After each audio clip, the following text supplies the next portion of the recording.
Hello students, good morning.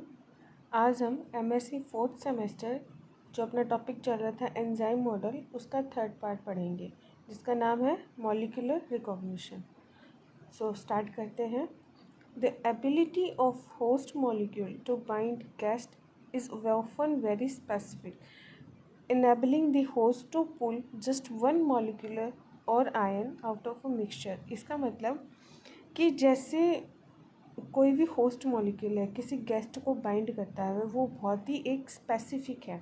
ठीक है, specific का मतलब अगर एक जो होस्ट है आपकी किसी के साथ अच्छे से बन रही है तो आपके उसके साथ रिलेशंस या फिर उसके साथ जो बॉन्डिंग है, आपकी फैमिली मेम्बर्स हैं, या फिर अगर अपने गेस्ट की बात करें तो आपके कोई फेवरेट कज़न्स हैं, आपके कोई फेवरेट अंकल है, आंटी है, बुआ जी है, जो भी है जिनके साथ आपकी बॉन्डिंग काफ़ी अच्छी है, तो उनके साथ तो क्या होगे, आप बहुत ही स्पेसिफिक, बहुत ही बढ़िया तरीके से आप बाइंड कर सकते हो। ठीक है, और ये क्या करता है कि जो होस्ट होता है ना उसको बहुत सारे मिक्सचर में से सिर्फ एक गेस्ट मॉलिक्यूल को बाहर निकालने में उस मिक्सचर से पॉसिबल हो जाता है। अगर आपके किसी के साथ, मान लो आप किसी मैरिज में गए हो, ठीक है, तो वहाँ पे जाने के बाद आपके साथ क्या हुआ, बहुत सारे रिश्तेदार हैं, आपके बहुत सारे कज़न्स आए हैं, बट आपको जस्ट वो एक कज़न आपका चाहिए, या फिर कोई फंक्शन में आपके कॉलेज में हो या फिर कहीं भी जा रहे हो, ठीक है, तो आपको अपना एक वो दोस्त चाहिए साथ में। ठीक है, तो उसमें क्या हुआ कि 10 जनों के ग्रुप से आपको वो एक चाहिए, तो इसको क्या, इस जो प्रोसेस को क्या बोलते हैं, मॉलिक्यूलर रिकॉग्निशन, यानी कि आणविक की पहचान करना। आप अपने फेवरेट दोस्त को लिया, अपने फेवरेट रिश्तेदार से मिले, अपने फेवरेट कज़न से मिले, तो ये क्या हुआ, मॉलिक्यूलर को रिकॉग्नाइज़ किया आपने मॉलिक्यूल को, और उसको और अपने साथ बाइंड कर लिया। तो ये होता है होस्ट और गेस्ट की स्पेसिफिकेशन कि आप कैसे एक झुंड में से, एक मिक्सचर में से सिर्फ एक ही गेस्ट को, या फिर जो गेस्ट है वो एक अपने स्पेसिफिक होस्ट को पहचान लेता है, या फिर जो होस्ट है वो अपने स्पेसिफिक गेस्ट को पहचान लेता है। ठीक है, नेक्स्ट इसमें है, in general cryptands with their well-defined three-dimensional cavities are better for this than monocyclic crown ether। अच्छा, क्रिप्टेंट्स अपनों ने पिछली क्लास में पढ़ा था, अगर किसी ने नहीं पढ़ा है तो पिछली क्लास वाली जो वीडियो है वो जाके देख लीजिएगा। ठीक है, उसमें मैंने क्रिप्टेंट्स अच्छे से बताया हुआ है कि क्राउन ईथर है, क्रिप्टेंट्स क्या होते हैं, वो सब। तो अब इसमें क्या बोला गया कि जो क्रिप्टेंट्स हैं वो क्या करते हैं, वेल डिफाइंड 3 डायमेंशनल कैविटीज़ रखते हैं। ठीक है, 3 डायमेंशनल कैविटी कैसे हुई, उसमें जो क्रिप्टेंट मैंने बताया था कि एक उसमें जो डायमेंशन होता है, एक कैविटी कैसे बनती है, आउट ऑफ द प्लेन बनती है। ठीक है, तो वो था, तो उस इसमें इस लाइन में बताया गया कि जो क्रिप्टेंट्स होते हैं उनमें 3D कैविटी और बहुत बड़ी कैविटी उसमें प्रेजेंट होती है, तो वो बहुत ज़्यादा अच्छे गेस्ट माने जाते हैं, किसके बजाय, जो मोनोसाइक्लिक क्राउन ईथर्स या फिर ईथर डेरिवेटिव होते हैं उनके बजाय। ठीक है, नेक्स्ट देखो, आपके स्क्रीन पे एक पिक्चर दी गई है, मैं आपको या तो ग्रुप में या फिर डिस्क्रिप्शन बॉक्स में इसकी PDF शेयर कर दूँगी साथ में, तो आप फिर जूम करके अच्छे से देख लेना। तो इसमें क्या है कि एक आपको फ़ोटो दी गई है, एक इसमें होस्ट की तरह काम कर रहा है और एक इसमें गेस्ट की तरह काम कर रहा है। तो अब इसमें एक इनका स्पेसिफिकेशन बताया गया है कि ये कैसे स्पेसिफिक है एक दूसरे के लिए। तो उसमें जैसे कि ये जो 3rd नंबर है आपके बताया गया है, पेन ले लेती हूँ साथ में। ठीक है, अब आपका देखो ये बताया गया, इसमें बोला है कि जो एग्जाम्पल है ये आपका होस्ट है।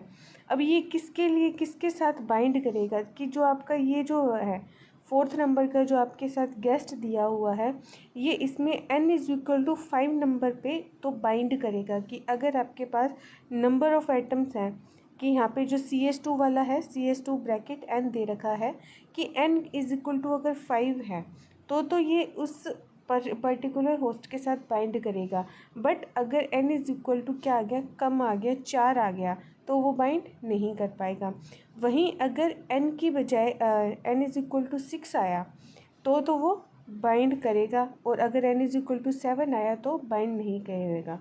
तो इसका मतलब कि ये जो होस्ट है इस गेस्ट के साथ, या फिर ये गेस्ट इस होस्ट के साथ कब कब बाइंड करेगा, जब जो ये n है आपका, जो n है ये क्या होगा, या तो 5 होगा या तो 6 होगा। ठीक है, नेक्स्ट चलते हैं।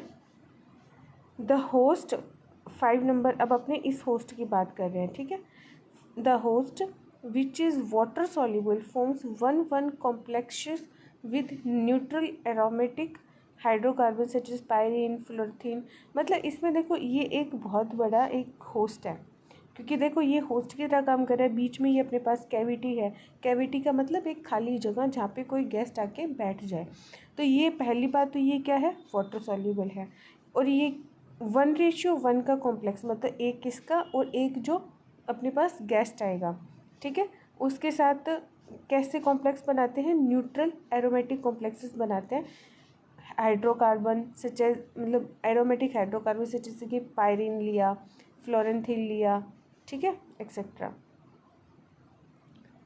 विद बायफिनाइल नेफ्थलीन और ये सब है कि इनके साथ ये बॉन्ड बनाते हैं। Is able to transport them through aqueous phase.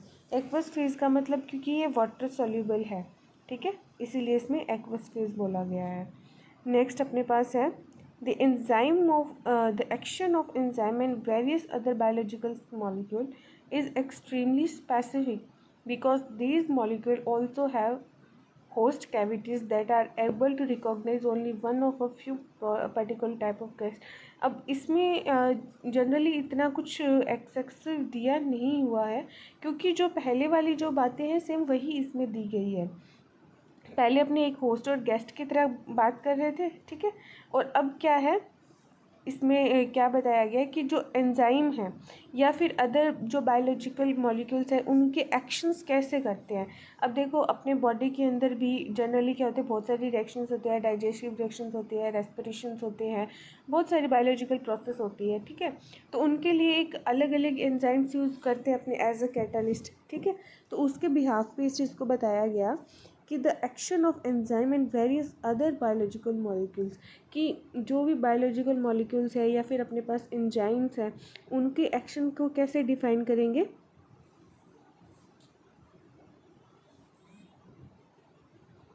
उनके एक्शन को अपने कैसे डिफाइन करेंगे कि is extremely specific because these molecule also have host cavities. कि जो एंजाइम्स और ये सब है ना, ये भी क्या करते हैं, बहुत ज़्यादा स्पेसिफिक होते हैं, क्योंकि ये भी क्या रखते हैं, होस्ट की तरह एक कैविटी रखते हैं, अंदर से खालीपन रखते हैं अपने अंदर।